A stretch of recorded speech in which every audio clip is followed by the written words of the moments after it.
But is India really selling petrol at a higher cost compared to countries that are more dependent on petrol imports? Oil prices in India are possibly the lowest after Turkey. The fuel prices in India are lower than those of other countries which do not produce their oil themselves. Prices are exorbitant in France, Singapore, Israel and Germany, amongst other countries. It's important to note that crude oil prices in India have been increased by 33% from January 2022 to April 2022. But politics rages on. So that brings me to the legitimate question on the Newshour tonight. Who's blocking relief to the Aam Aadmi, to the Janta, to the public? That's the question and that's the debate. PM Fuel Fact Check. That's the hashtag and the debate coming up on the other side. You're watching the News Hour at 9. Debate number 1 on Times Now. Super Prime Time. And joining me tonight, Shehzad Poonawalla, national spokesperson of the BJP, Sanjay Jha, suspended Congress leader, Dr. Fuad Halim, spokesperson of the CPIM, Karthik Reddy, spokesperson of the Telangana Rashtriya Samiti. But my first question goes to Riju Datta, national spokesperson of the TMC. Mr. Riju Datta, it is true.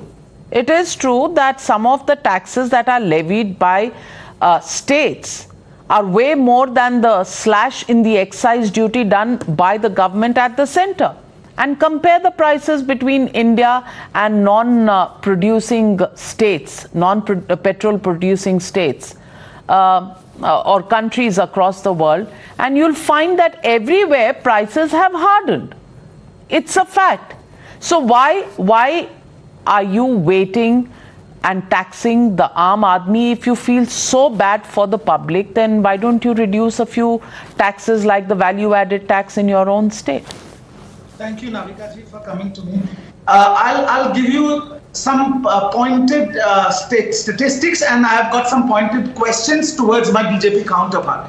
The centre earned 26 lakh crores since 2014 in revenue from petrol and diesel prices. Very good. But I'm saying this on record. Out of that 26 lakh crore, 18 to 19 lakh crore is cess, which does not go to the states. Number one. Number two, if, like the Prime Minister says, that we want one nation, one falana, one dimkana, whatever, then we need a one uniform tax, and I'm sure everybody across the panel will agree to that. In GST Council, BJP has the brute majority, or more than two-thirds majority. They pass the farm laws with brute majority. Why are they not passing this law? Second point. Third point, the excise have gone up from 9 rupees 20 paisa to 32 rupees 90 paisa on petrol. And lastly, I am going to give you an announcement.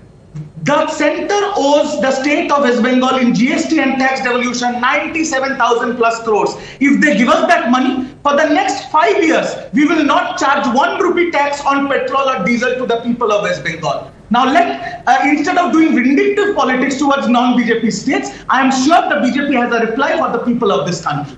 Well, respond Shehzad Poonawalla, but before you respond to Riju Datta, I want to tell our viewers tonight we'll be taking your calls. The numbers flashing on the bottom of your screen, you can call us, and we'll have all our participants, all our panelists to respond to the questions that public wants to ask. I have heard without interruption Riju Datta, and because this is a topic about facts and figures, I hope there will be no interruption by Riju Datta. By the way, the devolution of funds that are done under GST and otherwise, those are done by the GST Council takes a decision, and the GST Council has come up with a decision as to how the funds have to be allocated. So first of all, it is not the responsibility just of the centre, it's the entire GST Council. And let me tell you, 8,82,904 crores, this exceeds the budgetary estimates by 2 lakh crores. This much amount has been devolved for the year 2021-22. In fact, 2 additional installments of 95,000 crores have been done. Those states which are saying that we have the maximum compensation left are not telling you that those states have also got the maximum devolution under the formula not decided by the centre but decided by the GST Council. Now wait, Mr. Riju Datta, you have stated many facts. Let me also state a few facts to you. Second fact, he said about 26 lakh crore rupees being earned on petrol and diesel. Now you must remember that the UPA in the 10 years, they spent spent 49.9 lakh crores for developmental expenditure, which included subsidies for food, fertilizer, capital expenditure. In the 8 years of Narendra Modi government, despite the fact that there were so many COVID challenges, we have spent in 8 years 91 lakh crores. This includes 26 lakh crores just on capital infrastructure, which by the way is being built in the states. This includes the 2 years of free ration that we have given, the food subsidy, the fertilizer subsidy. All of this has been given to the states. In fact, we are running a larger social welfare scheme and program and net, because of which many of the expenditure that the states had to undertake, they don't have to undertake. In fact, now we are devolving 40% more to the states under the Finance Commission plan. But let me ask another question. If Maharashtra has the room or the fiscal space or the financial space to cut tax on imported liquor, why couldn't it not do the same thing on VAT?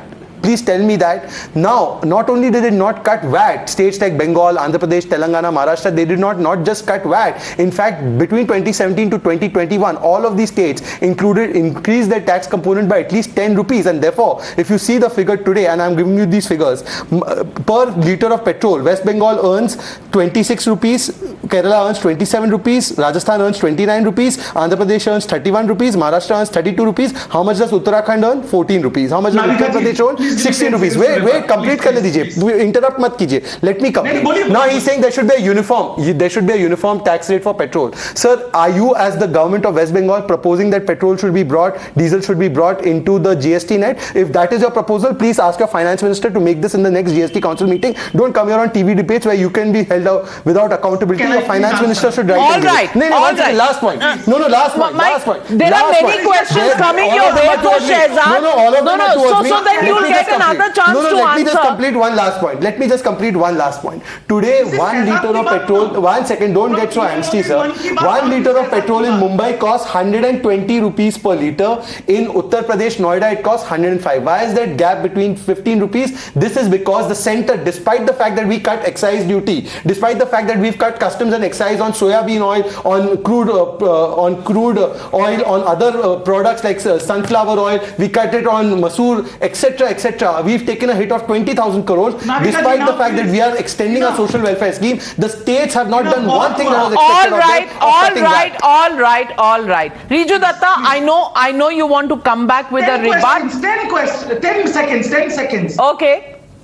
Okay, just three things. I heard Shehzad ki baat. Now I'll give you figures. Indore 180 rupees 0.18 paisa.